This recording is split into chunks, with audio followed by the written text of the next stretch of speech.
The saviour studies में आप सबका स्वागत है। आज हम लोग बात करेंगे बौद्ध धर्म की। पिछले वीडियो में हम लोग जैन धर्म पर चर्चा किए थे और आज हम लोगों का पहला वीडियो होगा बौद्ध धर्म पर। ठीक है।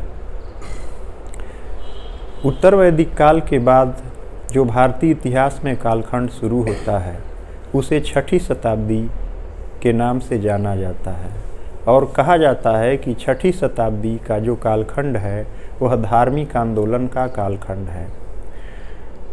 धार्मिक आंदोलन इसलिए शुरू होता है कि उत्तर वैदिक काल तक आते आते भारतीय समाज में अनेक सारी बुराइयां और कर्मकांड, पाखंड, अंधविश्वास व्याप्त हो चुके थे और इन सब से मुक्ति पाने के लिए जनता त्रस्त थी।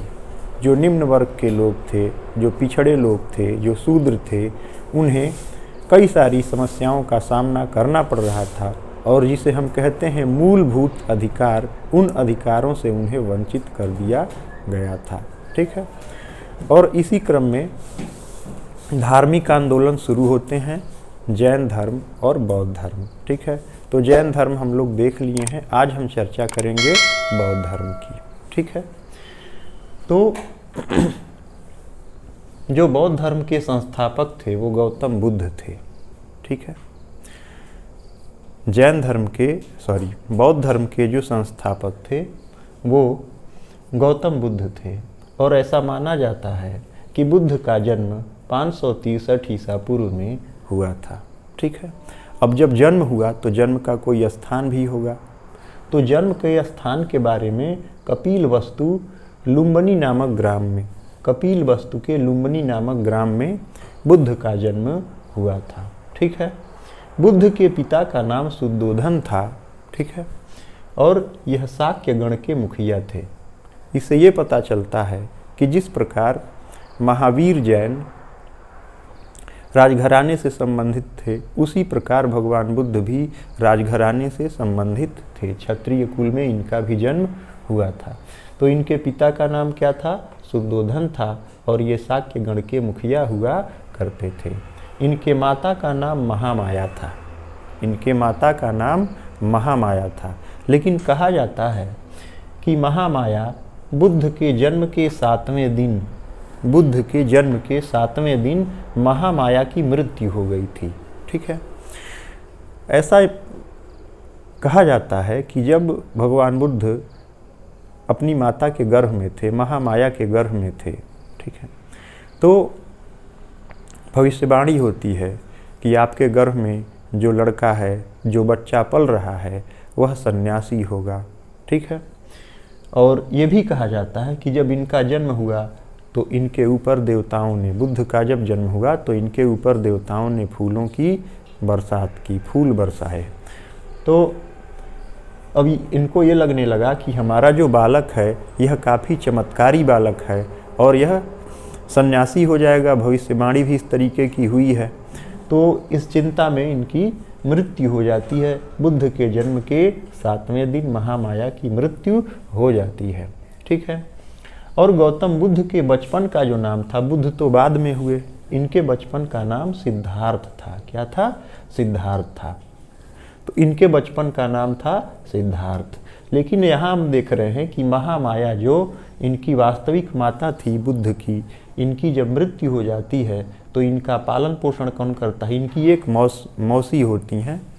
ठीक है। कहा जाता है कि ये इनकी सौतेली माँ भी थी, जिनका नाम था प्रजापति गौतमी। क्या नाम था? प्रजापति गौतमी के द्वारा बुद्ध का पालन पोषण किया गया था। जब उनकी माता महामाया का स्वर्गवास हो जाता है तब। ठीक है। तो जैसा कि हम जानते हैं कि ये भविष्यवाणी थी, इनके जन्मपत्री में लिखा जा चुका था कि ये लड़का क्या होगा? सन्यासी होगा। तो ये लड़का सन्यासी न होने पाए, राजकुमार हो, तो पुत्र मोह में इनके माता पिता ने क्या किया कि इनको बहुत सारी सुख सुविधाएं देना शुरू कर दिया। जो 6 ऋतुएं होती हैं उन ऋतुओं के हिसाब से इनको हर तरीके की सुख सुविधाएं दी जाती थीं। ठीक है। तो इस तरीके से हम देखते हैं कि इनका शीघ्र ही एक बहुत ही सुंदर कन्या से इनका विवाह 16 वर्ष की अवस्था में हो जाता है, जिसका नाम यशोधरा होता है। यशोधरा नाम की लड़की से 16 वर्ष की अवस्था में बुद्ध का विवाह हो जाता है और यशोधरा और बुद्ध से एक बालक पैदा होता है जिनका नाम राहुल होता है। तो इस प्रकार जो पुत्र हैं बुद्ध के, उनका नाम राहुल है। ठीक है। और ऐसी मान्यता है कि राहुल का जन्म बुद्ध के विवाह के 12 वर्ष बाद हुआ था। मतलब कि जब बुद्ध पिता बने तो उस समय उनकी जो उम्र थी वह 28 साल की थी। ठीक है। तो ये तो रहा इनके जो है पीछे जीवन के बारे में कि बौद्ध धर्म के संस्थापक भगवान बुद्ध हुए, और ये जो हैं इनके जन्म के समय के बारे में, जन्म स्थान, तमाम सारी बातें यहाँ पर हमने देखा। भी लास्ट में सभी चीज़ें दोहरा ली जाएंगी, ये समझी जाएंगी कि कौन कौन चीज़ हम पढ़े हुए हैं और हमारे परीक्षा के दृष्टिकोण से क्या क्या चीज़ इसमें महत्वपूर्ण है। तो यहाँ हम देख रहे हैं कि इनके जीवन में कुछ प्रमुख घटनाएँ होती हैं। पहले तो यह एक साधारण व्यक्ति होते हैं, एक राजकुमार होते हैं, लेकिन इनके जीवन में कुछ प्रमुख घटनाएं होती हैं जो इनके जीवन को बदल करके रख देती हैं। ठीक है। इनके जीवन की जो दिशा है उसे बदल देती हैं। तो कौन कौन सी घटनाएं हैं? तो एक दिन की बात है कि यह कपिल वस्तु की सैर पर निकले हुए थे। सुबह का समय था और कपिल वस्तु की सैर पर ये निकले हुए थे, टहल रहे थे। तो जब टहल रहे थे तो इनको 4 दृश्य दिखाई दिए। क्या होता है कि जब ये टहल रहे होते हैं, सैर पर निकलते हैं कपिल वस्तु के, तो इनको 4 दृश्य दिखाई देते हैं। ठीक है। तो 4 दृश्य कौन कौन से इनको दिखते हैं? तो यहाँ हम देख रहे हैं कि जो इसमें पहला इन्होंने दृश्य देखा तो एक बूढ़ा व्यक्ति इन्होंने देखा। बूढ़ा व्यक्ति है, उसका शरीर कमज़ोर पड़ चुका है और उसके शरीर में कष्ट है, पीड़ा है, दुख है। शरीर उसका पूरी तरीके से जर्जर हो चुका है, उसकी हड्डियाँ बिल्कुल कमज़ोर पड़ चुकी हैं। वह उठ रहा है, गिर रहा है, खड़ा हो रहा है, लड़खड़ा रहा है, गिर जा रहा है। ये सब चीज़ इन्होंने देखा। ये सब बात बूढ़े व्यक्ति के साथ होते हुए जब इन्होंने देखा तो इनके मन में बड़ा ही कष्ट हुआ, बड़ा दुख हुआ। फिर आगे बढ़ गए। तो जब आगे बढ़ा इन्होंने तो देखा कि एक बीमार व्यक्ति। दूसरी चीज़ क्या देखा इन्होंने? बहुत ही महत्वपूर्ण है ये घटनाएं परीक्षा के दृष्टिकोण से भी। तो इसके बाद इन्होंने क्या देखा? एक बीमार व्यक्ति को देखा। बीमार व्यक्ति को देखा कि वो बिस्तर पर पड़ा हुआ है और उसके जो बीवी हैं, उसके जो बच्चे हैं, वो उसके चारों तरफ बैठ करके विलाप कर रहे हैं, दुख व्यक्त कर रहे हैं। ठीक है। ताकि वो जल्दी अतिशीघ्र स्वस्थ हो जाएं। तो यहाँ पर हम देख रहे हैं कि जो दूसरी घटना इनको दिख रही है वो क्या है? एक बीमार व्यक्ति का। ठीक है। तो अब ये सोच रहे थे जैसे कि इनको इतना सुख में रखा जा चुका था कि यह दुख से अनभिज्ञ थे। तो होता यह है कि जब ये घटनाएं ये देख रहे थे तो दुख से इनका पहला बार सामना हुआ था। दुख इनके जीवन में पहली बार देखने को मिला था। तो बीमार व्यक्ति को देखे इन्हें बहुत ही कष्ट हुआ। फिर जब आगे बढ़ते हैं तो देखते हैं शव यात्रा। शव देखा इन्होंने कि शव ले जाया जा रहा है, उसके आगे पीछे लोग चल रहे हैं, 4 लोग हैं, कंधा दे रहे हैं। फिर इन्होंने देखा कि ये क्या है, तो पता चला कि यह व्यक्ति मर चुका है, यह शव है और व्यक्ति के जीवन का जो अंतिम दशा है, अंतिम जो सत्य है वह मृत्यु है। तो इन सब चीज़ों से इन्हें अनभिज्ञ रखा गया था ताकि इन्हें तकलीफ़ होगा, इन्हें किसी तरीके का कष्ट होगा तो यह सन्यासी जीवन धारण कर लेंगे। तो इन सभी चीज़ों से ये अनभिज्ञ थे।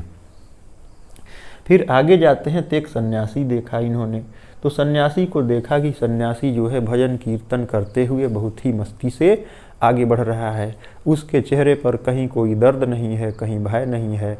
ठीक है। और उसके चेहरे पर मुस्कान है, खुशहाली है, प्रसन्नता है और भजन कीर्तन गाते हुए, भगवान का नाम लेते हुए बड़ी मस्ती से चल रहा था। तो इन्होंने देखा कि यह भी एक व्यक्ति है जो सन्यासी है और यह बहुत ही प्रसन्न चित्त दिख रहा है। तो ये सारी जो घटनाएं हैं इनके जीवन की दिशा जो है बदल दी। तो अब ये जो है अपने घर आते हैं, वापस अपने महल में आ जाते हैं। तो कहा जाता है कि जो गौतम बुद्ध थे यह बचपन से, मतलब कि सिद्धार्थ थे, ये बचपन से आध्यात्मिक प्रवृत्ति के थे तो यह जो है पीपल के पेड़ के नीचे बैठकर, इनके जो राजप्रसाद में पीपल का वृक्ष था उसके नीचे बैठकर यह ध्यान लगाया करते थे। तो ध्यान लगाए, फिर जो है इनके साथ इनके जो माता पिता थे, माता तो स्वर्गवासी हो चुकी थी, मतलब इनकी जो मौसी गौतमी थी और इनके जो पिता थे शुद्धोधन थे, तो इन लोगों ने इनके लिए उत्सव किया। उस उत्सव में ये भाग लिए और बहुत सारे उसमें संगीत नृत्य तमाम सारे जो भोग और विलासिता के जो कार्यक्रम होते हैं वो कराया गया। तो यहाँ पर हम देख रहे हैं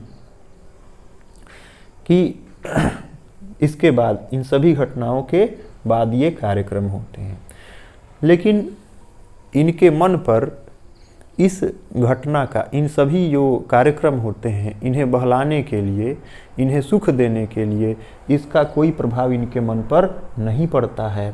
और होता क्या है कि 29 वर्ष की अवस्था में इन्होंने गृह त्याग कर दिया। और कब किया गृह त्याग? मध्य रात्रि में किया था। कब? 29 वर्ष की अवस्था में मध्य रात्रि में इन्होंने गृह त्याग कर दिया। अब जो गृह त्याग की घटना है वह बौद्ध धर्म में महाभिनिष्क्रमण के नाम से जानी जाती है। जो बुद्ध के गृह त्याग की घटना है, ठीक है, वह महाभिनिष्क्रमण के नाम से जानी जाती है। तो होता क्या है कि मध्य रात्रि का समय होता है और इनका सारथी होता है। सारथी है तो रथ है, रथ है तो घोड़ा है।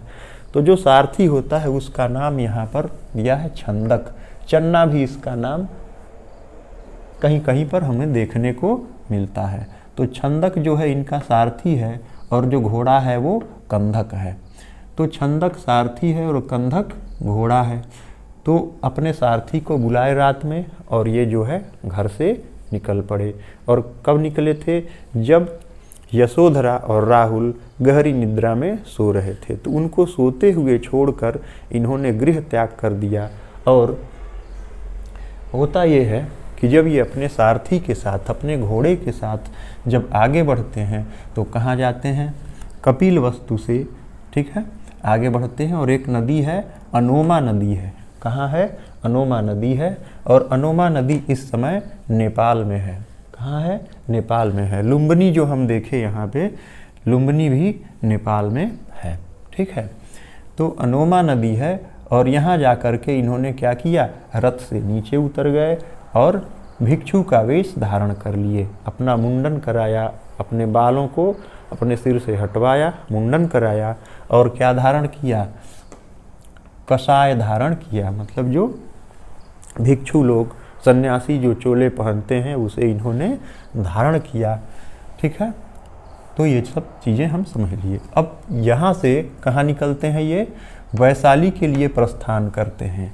किस नगर के लिए प्रस्थान कर गए? वैशाली के लिए प्रस्थान कर गए। तो जब वैशाली प्रस्थान करते हैं तो इनकी मुलाकात होती है अलार कलाम से। किससे मुलाकात होती है? अलार कलाम से। और जो अलार कलाम होते हैं यह इनके प्रथम गुरु होते हैं। और बुद्ध ने अलार कलाम से सांख्य दर्शन की शिक्षा प्राप्त की। बुद्ध ने अलार कलाम से सांख्य दर्शन की शिक्षा प्राप्त की। लेकिन जो है इनका मन यहाँ बहुत ज़्यादा नहीं लग पाया, ठीक है। बहुत ज़्यादा जो है अलार कलाम के साथ यह नहीं जुड़ पाए। तो फिर क्या हुआ? फिर यहाँ से इन्होंने प्रस्थान कर लिया। तो प्रस्थान कहाँ किया इन्होंने? दूसरा प्रस्थान किया राजगीर के लिए। तो राजगीर के लिए जब प्रस्थान करते हैं तो वहाँ एक व्यक्ति मिलते हैं इनको, रामपुत्र। और जो रामपुत्र होते हैं ये इनके दूसरे गुरु होते हैं। भगवान बुद्ध के दूसरे गुरु होते हैं। सिद्धार्थ के दूसरे गुरु होते हैं। कौन? रामपुत्र। रामपुत्र का नाम जो है यहाँ पर कई जगह देख रहे हैं हम कि उदक पिंडक के नाम से भी इनके जो गुरु थे, दूसरे गुरु थे, रामपुत्र जो थे, उन्हें जाना जाता है, ठीक है। अब यहाँ जो है इन्होंने योग का दर्शन, योग जो है इनसे सीखा। जो उदक पिंडक थे उनसे बुद्ध ने योग सीखा। योग की विद्या सीखी। रामपुत्र से योग की विद्या इन्होंने सीखी। तो यहाँ से भी ये प्रस्थान कर जाते हैं और फिर विचरण करने लगते हैं। तो जब ये यहाँ से प्रस्थान करते हैं तो कहाँ चलते हैं? उरुबेला के लिए प्रस्थान कर जाते हैं। कहाँ निकलते हैं? उरुबेला। तो जब ये उरुबेला में विचरण कर रहे होते हैं, जब बुद्ध उरुबेला में विचरण कर रहे होते हैं, तो इनकी मुलाकात जो है 5 साधकों से होती है। उनकी मुलाकात किससे होती है? 5 साधकों से होती है। ठीक है, तो 5 साधक कौन से हैं? यहाँ पे हम नाम देख रहे हैं। तो एक जो साधक है यहाँ पे, इनका नाम है कौंडिन्य। जो पहला साधक है वो कौंडिन्य है, दूसरा है वप्पा, तीसरा है भादिया और चौथा है महानामा और 5वां है अस्सागी। ये 5 साधक थे। तो जब इनसे मुलाकात होती है तो बातचीत होती है, तो ये सभी लोग मिल करके अपना परिचय एक दूसरे को देते हैं। बुद्ध अपना परिचय देते हैं और वो लोग बुद्ध को अपना परिचय देते हैं। फिर वो लोग कहते हैं हम लोग ज्ञान की, जो 5 साधक थे वो कहते हैं कि हम ज्ञान की तलाश में भटक रहे हैं, ज्ञान की तलाश में घूम रहे हैं। बुद्ध भी कहते हैं हमारा भी लक्ष्य यही है, हम भी जो है सत्य ज्ञान को ढूंढ रहे हैं। तो ये जो 5 साधक और एक सिद्धार्थ, मतलब कि बुद्ध, ये क्या करते हैं कि एक साथ बैठ करके तपस्या करने लगते हैं और बहुत कठिन तपस्या करते हैं, घोर तपस्या करते हैं और कठिन से कठिन तरीके से अपने शरीर को जो है कठिन तरीके से अपने शरीर को कष्ट देते हैं, अपने शरीर को तपाते हैं। तो आगे की घटना ये होती है कि एक स्त्री होती है सुजाता, एक महिला सुजाता है और कहा जाता है कि सुजाता एक शूद्र महिला होती है। तो सुजाता से इनकी मुलाकात होती है, मतलब कि ये तपस्या कर रहे होते हैं उस समय, और सुजाता जब उस रास्ते से गुजरती है तो सुजाता के हाथ में खीर का एक बर्तन होता है, खीर का कटोरा होता है। ठीक है, तो जब खीर की खुशबू, खीर का सुगंध जब बुद्ध को मिलता है, उनके नाक में जब खीर का सुगंध जब जाता है, ठीक है, तो वह सुजाता के पास आते हैं और सुजाता से क्या करते हैं? खीर लेकर खा जाते हैं। ठीक है, अब जब खीर लेकर खा जाते हैं तो ये जो 5 साधक हैं, इनसे सिद्धार्थ का मतभेद हो जाता है। वो ये कहते हैं कि जब तुम तपस्या में लीन थे, तुम जब साधना कर रहे थे, तो तुम खीर कैसे जाकर खा लिए?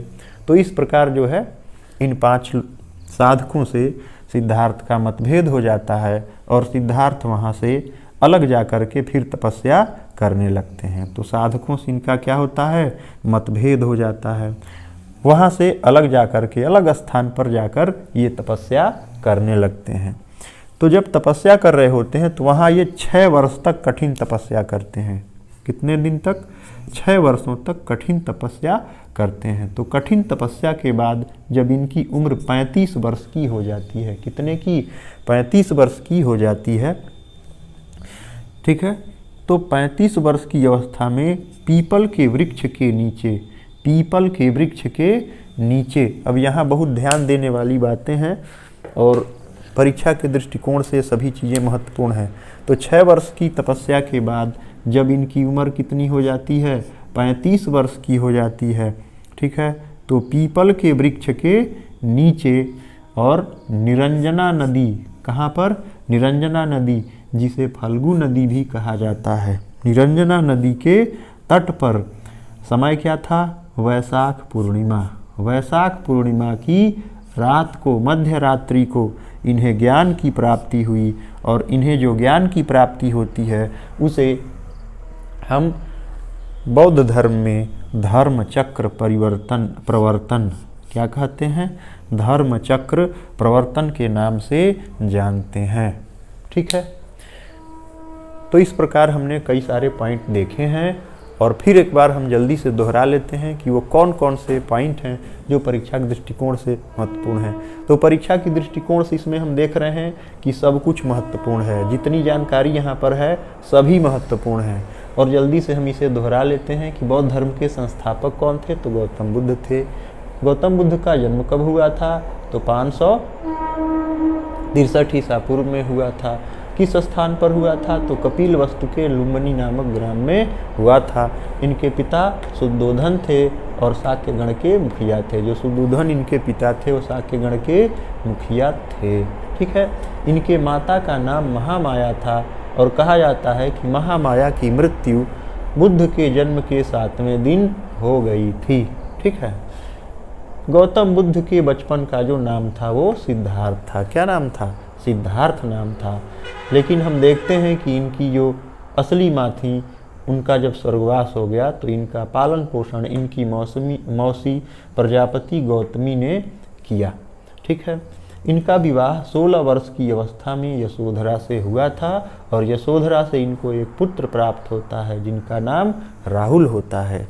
इनके जीवन की कुछ प्रमुख घटनाएं हैं जो इस प्रकार हैं। तो हम देख रहे हैं कि जब ये कपिलवस्तु के सैर पर होते हैं तो इन्हें 4 दृश्य दिखाई देते हैं। एक बूढ़ा व्यक्ति दिखाई देता है जो कष्ट में होता है, एक बीमार व्यक्ति वह भी कष्ट में होता है, शव यात्रा यह भी जब देखते हैं तो इनके मन में बड़ा ही दुख होता है, और एक सन्यासी व्यक्ति देखते हैं। ये 4 दृश्य। अब परीक्षाओं में कई बार आता है कि इनका क्रम निर्धारित करना है कि कौन सी चीज़ उनको पहले दिखी थी, कौन सा घटना वो पहले देखे थे।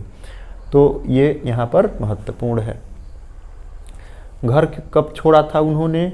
तो 29 वर्ष की अवस्था में गृह त्याग दिया था। कब किया था? मध्य रात्रि को किया था। और जो उनके गृह त्याग की घटना है उसे हम क्या कहते हैं? महाभिनिष्क्रमण कहते हैं। ठीक है। तो घर त्यागे तो क्या किए? अपने सारथी को बुलाए। सारथी को बुलाए तो सारथी आया, रथ पर ये सवार हुए। ठीक है। तो सारथी का नाम क्या था? छंदक था। और घोड़े का नाम क्या था? कंधक था। तो ये एक नदी पर उतर जाते हैं, रथ को छोड़ते हैं और उन्हें घर वापस भेज देते हैं। और कौन सी नदी है? अनोमा नदी है। और अनोमा नदी पर ये भिक्षु का वेश धारण कर लेते हैं और कषाय वस्त्र धारण करते हैं, भिक्षुओं का वस्त्र धारण कर लेते हैं। और यहाँ से जब ये प्रस्थान करते हैं तो वैशाली प्रस्थान करते हैं। वैशाली में इनकी मुलाकात आलार कलाम से होती है जिनसे इन्होंने सांख्य दर्शन की शिक्षा प्राप्त की। इस प्रकार आलार कलाम जो है बुद्ध के पहले गुरु माने जाते हैं। लेकिन इनकी शिक्षाओं से, इनकी बातों से इनका मन नहीं भरा। यह ज्ञान की तलाश में फिर आगे बढ़ते गए। फिर वहाँ से इन्होंने प्रस्थान किया राजगीर के लिए। तो राजगीर में इनकी मुलाकात होती है रामपुत्र से। ठीक है। जिनका दूसरा नाम, रामपुत्र का दूसरा नाम क्या है? उदक पिंडक है।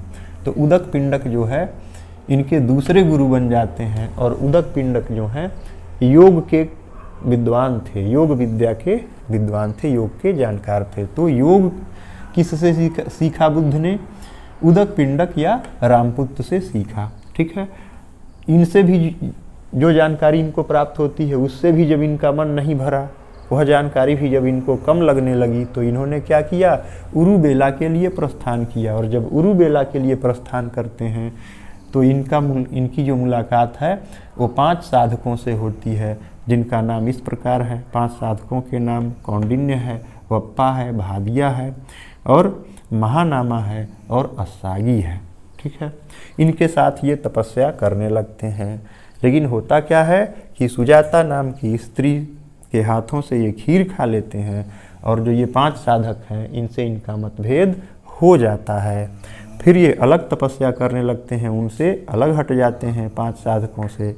और 6 वर्षों की कठिन तपस्या के बाद 35 वर्ष की अवस्था में पीपल के वृक्ष के नीचे निरंजना फल्गु नदी के तट पर कब? वैशाख पूर्णिमा की रात को इनको ज्ञान की प्राप्ति हुई।